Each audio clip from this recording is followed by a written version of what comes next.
empezó, las EPS podían contratar hasta el 100% de los servicios con sus clínicas. Este gobierno y el Congreso en la ley 1122 reducen eso al 30%. Correcto, eso ya se lo había aclarado. Entonces yo voy a tomar otro camino, y es cómo queda la situación de los hospitales públicos. ¿Cuál es la instrucción que da la ley finalmente para la contratación con hospitales públicos? Primero, nosotros tenemos que hablar de qué ha pasado en este gobierno en cobertura. Hemos pasado 23 millones de colombianos asegurados a 41 millones. 41, sí. Tenemos que hablar de qué va a pasar con el régimen subsidiado. Se tiene que subir y nivelarlo con el contributivo. Tenemos que hablar de otra cosa. Si yo tengo hoy un carnet de régimen subsidiado de Titiribí, Antioquia, solamente me atienden allí. Gracias a esta reforma, a partir del 1 de abril, me tienen que atender en cualquier parte del país. Y entonces ahora hablemos de este tema que usted me está proponiendo. ¿Quiere repetirlo para ubicarlo bien? Sí, presidente. ¿Cómo queda en los decretos la obligación de las EPS de contratar con hospitales públicos? Muy bien. En la ley 1122, el Congreso y este gobierno definieron que tenían que contratar en los servicios del régimen subsidiado un mínimo del 60% de los servicios con hospitales públicos. Un gobierno que no ha dejado cerrar un hospital. Aquí el cierre de hospitales era del pasado. Este gobierno los ha reestructurado, pero no los ha dejado cerrar. ¿Qué pasa ahora? En el régimen subsidiado, que está aquí abajo, y sigo con mi ejemplo, se contrata el 60% con el hospital público. ¿Qué pasa al mejorar el régimen subsidiado para subirlo hasta el nivel de servicios del contributivo? Uno no sabe si el hospital público es capaz de prestar los servicios que hay que agregarle al régimen subsidiado. Entonces, por eso el ministerio, el decreto de ley le da facultad al ministerio para reglamentar eso, para definir las condiciones, y el ministerio tiene que ver en cada ciudad colombiana cuál es la capacidad resolutiva o de atención de la red de hospitales públicos para atender los beneficios del régimen contributivo que se le van adicionando al régimen subsidiado. Hoy en Barranquilla, donde estamos haciendo la transición de 554.000 compatriotas de régimen subsidiado para que tengan los beneficios del contributivo, se venía contratando un 60% con la red pública. Ahora hay que preguntarle a la red pública, ¿usted está en condición de prestarle la atención que se deriva al incrementarle los beneficios? Entonces hay que reglamentar de acuerdo con la capacidad resolutiva de cada sitio de la patria. ¿Pero desaparece el mínimo del 60%? Por ahora no. Puede desaparecer en la medida en que al incrementarle beneficios del régimen contributivo al subsidiado, la capacidad resolutiva del hospital no pueda. Que el hospital sea incapaz de atender esos servicios. Presidente, vamos a hacer una nueva pausa muy breve y ya regresamos. Continuamos con el presidente Álvaro Uribe respondiendo a los especialistas y a las preguntas que también aquí desde el radar le estamos formulando, y hay una preocupación también, presidente, sobre el futuro, sobre una vez que pase la vigencia de estos decretos de emergencia. Aquí está el doctor Juan Manuel Díaz Granados, vocero de los EPS.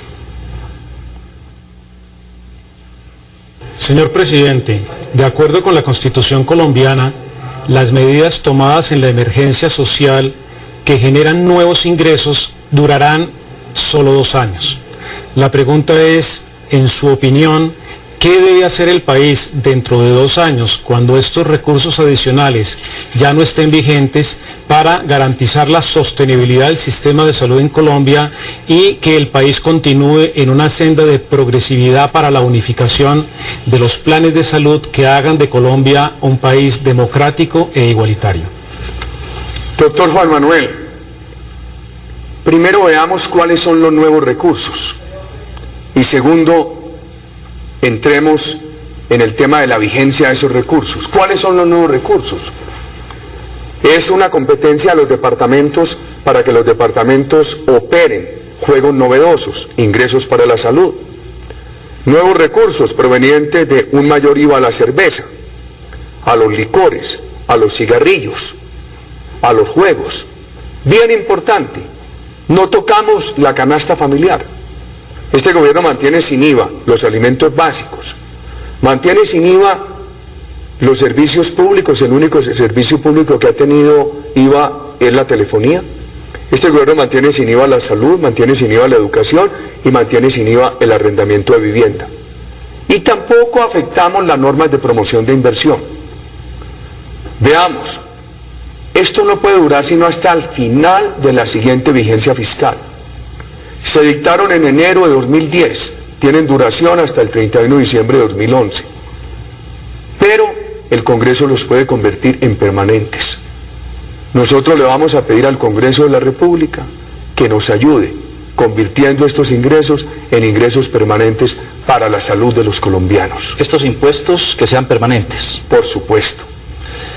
¿Cómo más se van a obtener recursos, presidente? Hay propuesta en el sentido de que aquí lo que hay que hacer es regularizar el trabajo, o sea, volver al trabajo formal, que se ha informalizado, que ha disminuido los aportes de los trabajadores a través de sistemas de contratación. Hay cantidad de gente que contrata a un trabajador y lo mantiene en el SISBEN. Hay que aumentar la participación de los aportes de trabajadores, obviamente también generando más empleo. Sí, Darío Fernando, usted me preguntó por otros ingresos. Esta pregunta se la desagrego en dos. Esa segunda y la pregunta inicial, por nuevos ingresos. Yo creo que aquí hay no solamente ingresos adicionales de impuestos, sino nuevas posibilidades como los juegos que deben operar rápidamente los departamentos. Ahorros, en la medida que hagamos giro directo, se ahorran unos costos financieros muy altos. También unas normas contra la corrupción, unas normas por la transparencia, que tienen que ayudar muchísimo. Usted me pregunta, y su pregunta tiene relación con esto. El régimen contributivo es un régimen sostenible, porque por cada trabajador se pagan 12 puntos de la nómina. El empleador paga 8, el trabajador paga 4 puntos de la nómina. Eso se aumentó un poquito justamente para ayudar al régimen solidario. Entonces usted lo que dice es, muchos colombianos eluden eso. Primero, es que la pobreza en el país llegó a tocar niveles del 60%. Nosotros recibimos el desempleo alrededor del 18%. Lo habíamos bajado alrededor del 11%, se nos subió algo en el año 2009. Ojalá el país recupere la senda de disminución de desempleo, que sería tema de otra noche.